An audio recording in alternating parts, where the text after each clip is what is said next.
Pertama kali kita mendapatkan ide ini dari kebetulan dari ayah angkat saya, guru besar saya juga. Beliau adalah sinias dari perfilman Indonesia, yaitu Bapak Haji Aldisar Syafar. Setelah itu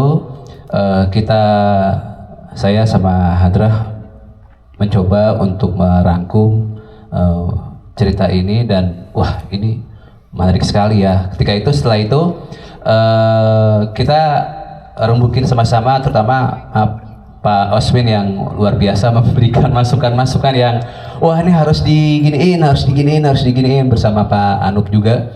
Akhirnya terbentuklah Musuh Dalam Selimut ini menjadi sesuatu yang menurut saya sangat menarik sekali. Terutama pada saat di lokasinya Mbah Hadrah juga memberikan ruh di dalam film ini yang menurut saya sangat luar biasa. Yasmin, Arbani, Megan, semua cast itu sangat mendalami karakternya masing-masing, sehingga Musuh Dalam Selimut ini mempunyai karakter film yang patut harus ditonton. Emosinya banyak sekali, apalagi makanya di sini kita pengen memberikan sesuatu bahwa nanti akan lebih dijelaskan lagi sama Mbak Handra bahwa film ini bukan hanya sebatas perselingkuhan, tapi dari perselingkuhan itu terjadi konflik-konflik yang sangat luar biasa. Menurut saya seperti itu. Makanya apalagi yang menikah muda, pengantin baru atau segala sesuatu, jangan sekali-sekali lebih dalam lagi kenalin pasangannya kepada teman-temannya. Bisa bahaya tuh, bisa repot.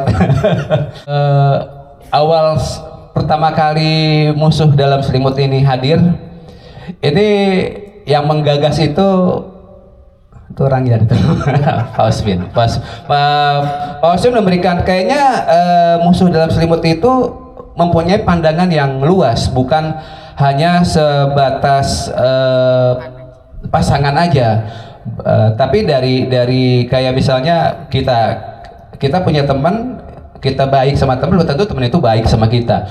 Tiba-tiba teman itu ngejelek-jelekin kita di belakang, kita nggak tahu. Nah, makanya Musuh Dalam Selimut itu bukan hanya spesifik untuk perselingkuhan aja. Dan di film ini juga bukan sebatas hanya perselingkuhan aja, tapi persahabatan yang kental itu hati-hati. Itu bisa menjadi bumerang buat kita kalau kita tidak hati-hati.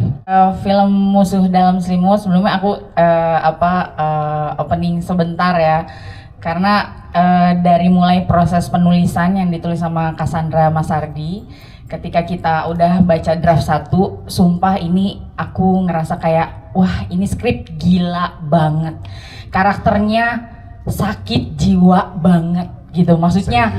Iya. Terus aku kayak sumpah ini maksudnya dari semua film drama yang pernah aku kerjain, ini yang paling beda gitu. Jadi kayak udah semangat banget dari skenario kan, terus dipertemukan sama cast juga yang luar biasa gitu. Terus memang sejak dari skenario aja kita membacanya tuh udah kayak naik roller coaster.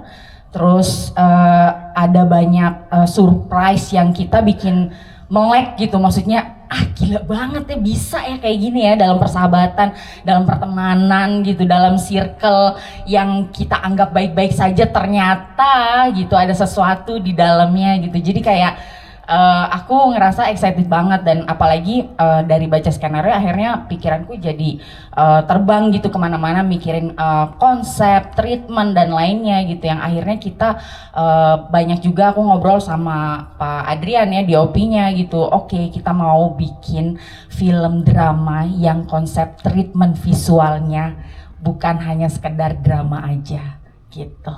Yang pasti aku mau menggambarkan Musuh Dalam Selimut itu sebagai sesuatu yang di luar tampaknya baik-baik aja, ternyata ada banyak keretakan di dalamnya. Apalagi keretakannya itu timbul dari orang terdekat kita. Ibarat kehidupan tuh seperti ada di dalam permainan gitu ya, di game gitu.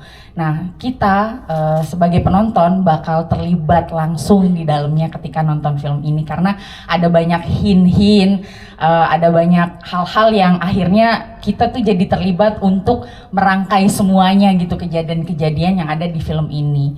Dan yang pasti yang berbedanya lagi adalah ini bukan cuma sekedar film tentang perselingkuhan biasa, karena di sini di setiap karakter kita akan tahu persis kenapa mereka sampai ada di circle pengkhianatan, circle yang mengerikan itu gitu. Jadi semua hal yang baik-baik aja di depan tidak selalu seperti itu apa adanya.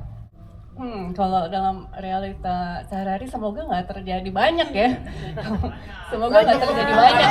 Ada jawabannya. Banyak. Berharap jangan banyak.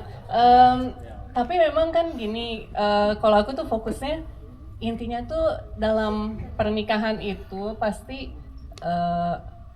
satu tuh pengkhianatan ya, yang satu kan pasti pengkhianatan. Dan terus yang kedua, dalam pernikahan itu secinta-cintanya, tapi yang namanya suami, apalagi misalnya suami yang masih baru gitu, pasti akan bisa ujian terbesar adalah saat dia harus mengambil keputusan yang ternyata cinta itu nggak bisa menyelesaikan kesalahan dari keputusan itu gitu.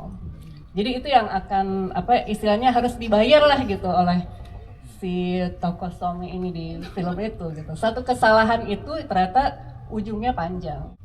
Kalau aku mulainya pasti kita kalau pas nulis itu kita harus rasa dulu sih. Jadi memang misal aku nulis, aku harus ngerasain bukan cuma protagonisnya aja, tapi di sini kan 3 tokoh utamanya aku harus bisa ngerasain dan bisa ngerti point of view dari ketiga tokoh utama ini gitu. Mau kesannya antagonis, mau protagonis, mesti kita harus kenapa sih misalnya ini kesannya antagonis, oke, kenapa dia mau melakukan terpaksa di titik mana dia memutuskan dia akan melakukan hal yang orang anggap salah lah gitu. Walaupun bukan berarti alasannya benar ya. Yes. Kita nggak membenarkan keputusannya itu, cuma gini, jadinya misalnya aku lagi nulis nih gitu. Ya aku harus bisa sedih duluan sebelum sampai ke sutradara, sebelum sampai ke pemain, semua kata-kata yang keluar dari mulut mereka ya aku harus sedih dulu gitu. Aku harus marah juga gitu. Jadinya semua tokoh sih gitu. Jadi emang makin intens ceritanya sebenarnya makin capek nulisnya. Emosionalnya gitu ya. Ngerasain semuanya. Yes. Hai semuanya, udah hai tadi. Aku Yasmin Aper, di film Musuh Dalam Selimut, aku berperan sebagai gadis. Halo, saya Arbani Asis berperan sebagai Andika. Selamat sore semuanya. Sore sayang. Aku Megan Domani berperan sebagai Suzy. Aku jadi orang baik, aku berteman baik dengan teman sekantor aku, yaitu gadis.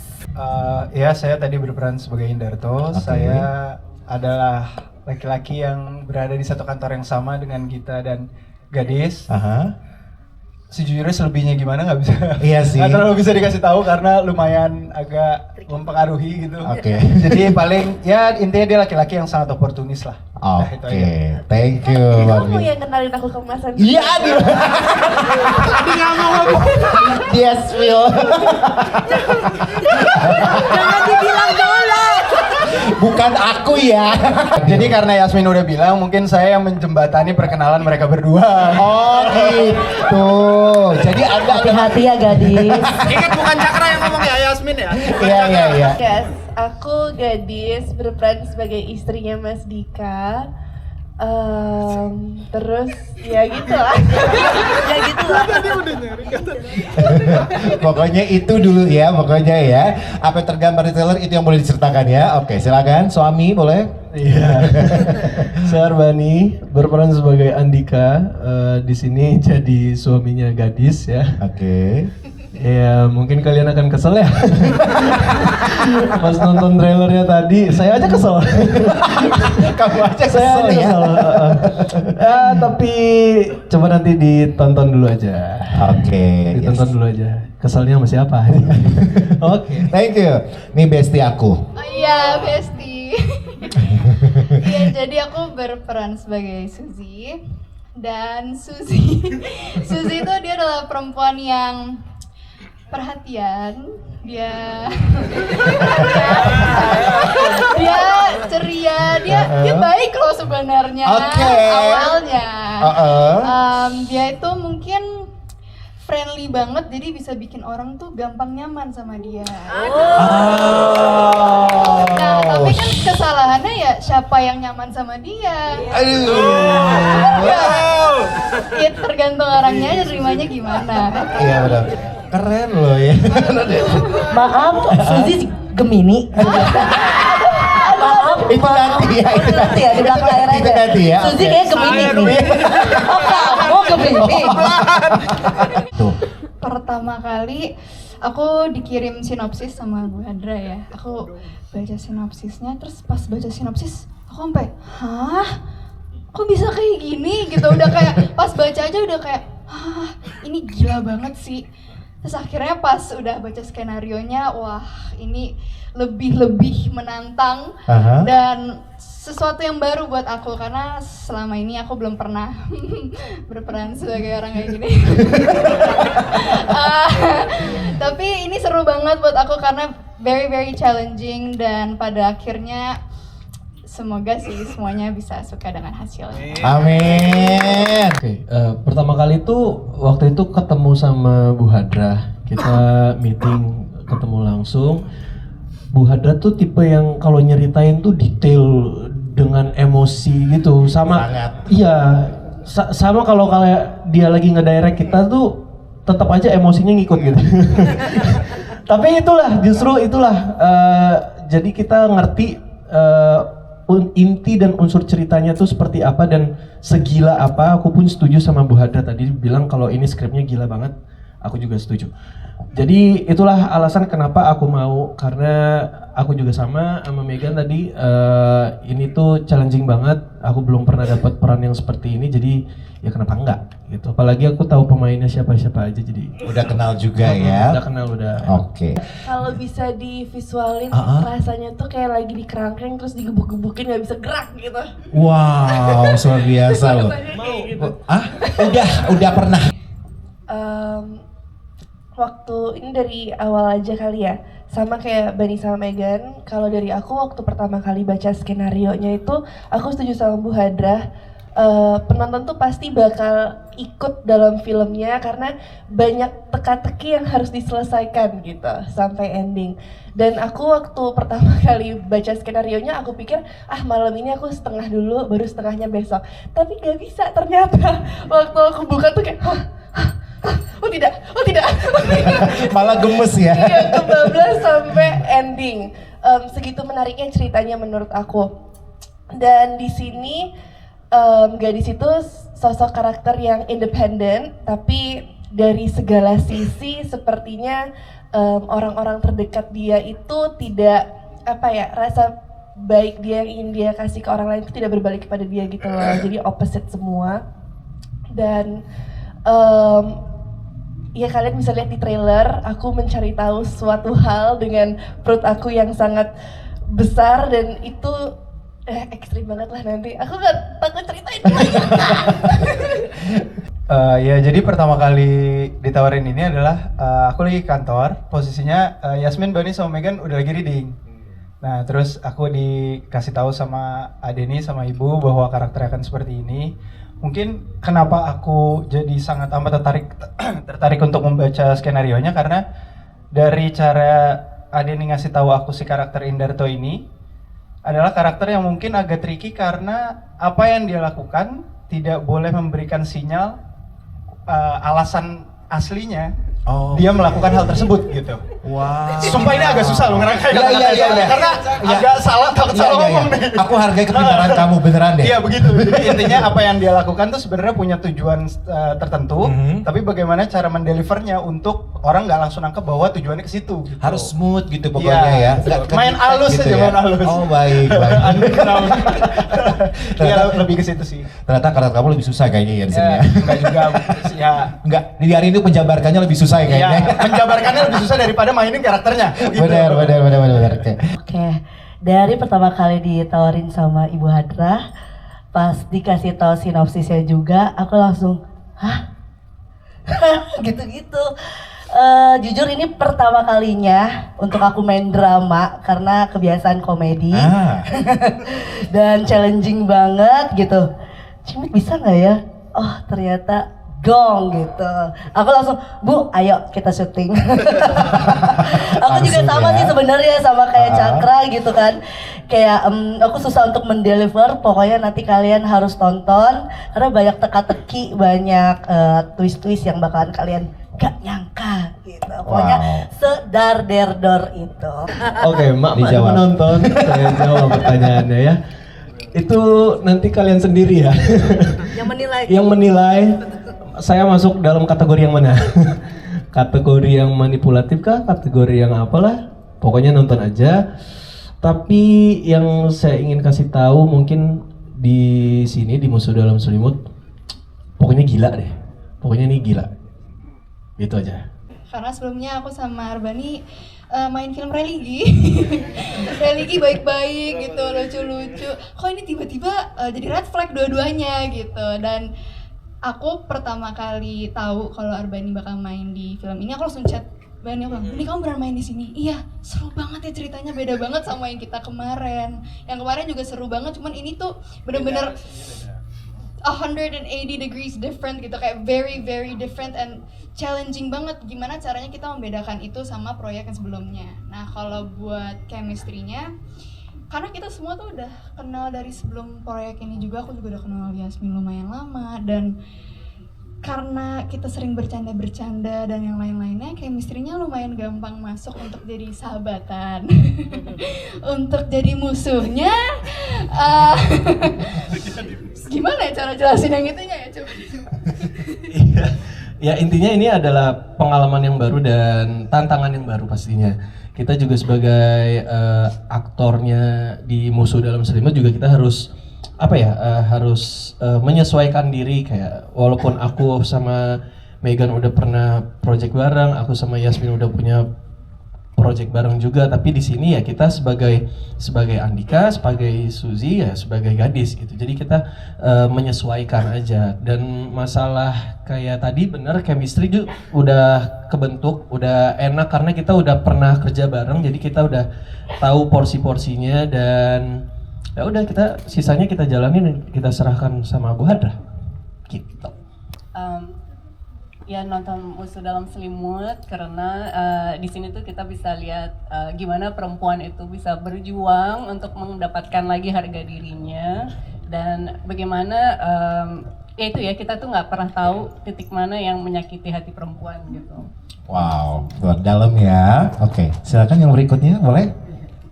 Sahabat aku. Kalian harus banget nonton film Musuh Dalam Selimut, karena yang tadi udah disampaikan juga, ini filmnya sangat berbeda dari yang sebelumnya. Ini tuh dalam banget, ini juga penuh dengan plot twist. Dan di sini menurut aku tuh buat kita semua dengerin feeling kalian. Apalagi feeling seorang ibu dan istri. Kalau udah ada mulai kayak, kok nih orang agak too much ya, kok ini tuh kayak jangan diabaikan. Feeling tidak akan pernah salah gitu, jadi selalu dengarkan feeling kalian. Wow, thank you. Silakan Pak Suami. Ya nonton. Mulai sekarang panggilnya Pak Suami nih, sampai tanggal 8 Januari. Nanti 8 Januari nonton Musuh Dalam Selimut. Intinya laki-laki selalu salah deh. Akhirnya dia pasrah. Sang istri, silakan. Jangan lupa untuk nonton film Musuh Dalam Selimut, dan juga mungkin sambil nunggu tayang kita semua harus ingat bahwa kita harus menjaga diri kita sendiri. Ingat bahwa sebaik-baiknya manusia, sedekatnya kalian sama siapapun, kita nggak pernah tahu kalau ntar kepepet siapa yang akan berubah. Dalam. Silakan saudara. Kenapa harus nonton film Musuh Dalam Selimut?